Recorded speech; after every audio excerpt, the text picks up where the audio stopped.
ಮಂಗಳೂರಿನ ಕಲ್ಕುರ ಪ್ರತಿಷ್ಠಾನದ ವತಿಯಿಂದ ವೇದಮೂರ್ತಿ ವಿದ್ವಾನ್ ಡಾಕ್ಟರ್ ಪ್ರಭಾಕರ ಅಡಿಗ ಬರೆದ ಪಾವಮಾನಂ ಸೌಮ್ಯಂ ಮಂಡಲಂ ಕೃತಿ ಲೋಕಾರ್ಪಣೆ ಕಾರ್ಯಕ್ರಮ ನಗರದ ಕದ್ರಿಯಲ್ಲಿರುವ ಕಲ್ಕುರ ನಿವಾಸದಲ್ಲಿ ನಿನ್ನೆ ನಡೆಯಿತು. ಜಗದ್ಗುರು ಶಂಕರಾಚಾರ್ಯ ಸಂಸ್ಥಾನ ಎಡನೀರು ಮಠದ ಸಚ್ಚಿದಾನಂದ ಭಾರತಿ ಸ್ವಾಮೀಜಿ ಕೃತಿಯನ್ನ ಬಿಡುಗಡೆಗೊಳಿಸಿ ಆಶೀರ್ವಚನವನ್ನ ನೀಡಿದರು. ಕನ್ನಡ ಸಾಹಿತ್ಯ ಪರಿಷತ್ನ ಅಧ್ಯಕ್ಷ ಎಸ್ ಪ್ರದೀಪ್ ಕುಮಾರ್ ಕಲ್ಕುರ ಅಧ್ಯಕ್ಷತೆಯನ್ನ ವಹಿಸಿದರು.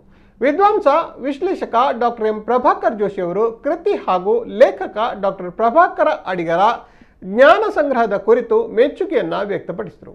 ವೇದಮೂರ್ತಿ ವಿದ್ವಾನ್ ಡಾಕ್ಟರ್ ಕದ್ರಿ ಪ್ರಭಾಕರ ಅಡಿಗ, ವೇದಮೂರ್ತಿ ಅಶೋಕಾಚಾರ್ಯ, ವೇದಮೂರ್ತಿ ಸತೀಶ್ ಉಡುಪಿ, ಪ್ರಕಾಶ್ ರಾಮಚಂದ್ರ ಭಟ್, ಶಂಕರ ಶಗ್ರಿತಾಯ, ಮಾಧವ ಜೋಗಿತ್ತಾಯ ಸೇರಿದಂತೆ ಹಲವರು ಕಾರ್ಯಕ್ರಮದಲ್ಲಿ ಉಪಸ್ಥಿತರಿದ್ದರು.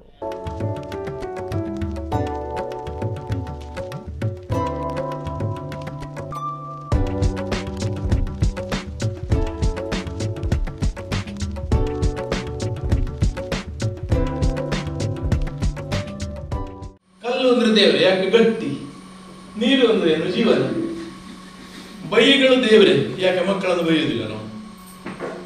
ಇದು ಮಧ್ವದ ವೇದಾಂತಕ್ಕೆ ನಾನು ಮಾಡುವ ವ್ಯಾಖ್ಯಾನ. ಅವರು ಹೇಳಿದ್ದಲ್ಲ, ಸುಮ್ಮನೆ ಮಧ್ವಾಚಾರ್ಯರಿಗೆ ಅಪಚಾರ ಮಾಡಬಾರ್ದು. ಅವರ ಲೆಕ್ಕದಲ್ಲಿ ಮತ್ತು ಮಾಧ್ವ ಸಿದ್ಧಾಂತದ ವಿಶ್ವಾಸಗಳ ಲೆಕ್ಕದಲ್ಲಿ ಇದು ಪ್ರಧಾನವಾಗಿ ವಾಯುಪರವಾದ ಅಂದರೆ ಪವಮಾನ ಪರವಾದ ಈ ಕಡೆಗೆ ಕರಾವಳಿಯಲ್ಲಿ. ನಾನು ಮೊನ್ನೆ ಇದರಲ್ಲಿ ನೋಡಿದೆ ಗೂಗಲ್ನಲ್ಲಿ. In the coastal Karnataka, Pavamana is taken as God's god of wind, Vayu. ಇನ್ನು ಮುಖ್ಯ ಅರ್ಥದಲ್ಲಿ ವಿಷ್ಣು ಪರವಾದ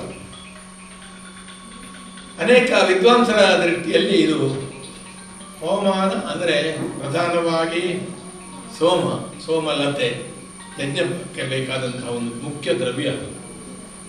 ಆಮೇಲೆ ಇಂದ್ರ, ಅಗ್ನಿ, ಕುಬೇರ ಮತ್ತು ವಿಷ್ಣು. ಅದನ್ನೇ ವಿಷ್ಣು ಸೂಕ್ತಗಳಲ್ಲಿ ಪೂರಕವಾಗಿ ಅವರು ಕೊಟ್ಟಿದ್ದಾರೆ. ಆ ಮೂಲಕವಾಗಿ ಒಂದು ಪಾಪ ಪರಿಹಾರ, ಪುಣ್ಯಾರ್ಚನೆ ಮತ್ತು ಜನ್ಮಾಂತರಿವಾದ ಕರ್ಮಗಳನ್ನು ಕಳೆಯುವುದು, ಇನ್ನೊಂದು ಶುಭ ಕಾರ್ಯ ಪೂರ್ವಕವಾಗಿ ಯಾವುದಕ್ಕೂ ಮಾಡಬಹುದು. ಹಲವು ದಿನಗಳ ಶ್ರಮ, ಒಂದು ಪುಸ್ತಕ ತಯಾರಾಗಬೇಕಿದ್ರೆ ಹಲವು ದಿನಗಳ ಶ್ರಮ ಒಬ್ಬ ಲೇಖಕನಿಗೆ ಅಗತ್ಯ. ಆ ರೀತಿಯಲ್ಲಿ ಅದು ಕೂಡ ಒಂದು ಯಜ್ಞಕ್ಕೆ ಸಮಾನ. ಪುಸ್ತಕ ಅಂದರೆ ಅದು ಅರಿವಿನ ಬಾಗಿಲು.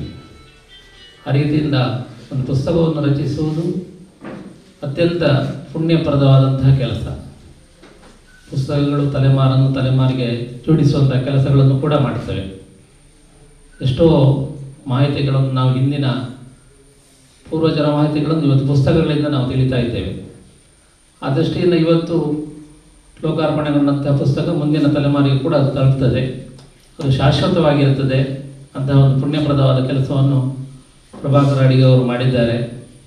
ಹಿಂದೆಯೂ ಹಲವು ಪುಸ್ತಕಗಳನ್ನು ರಚಿಸಿದ್ದಾರೆ.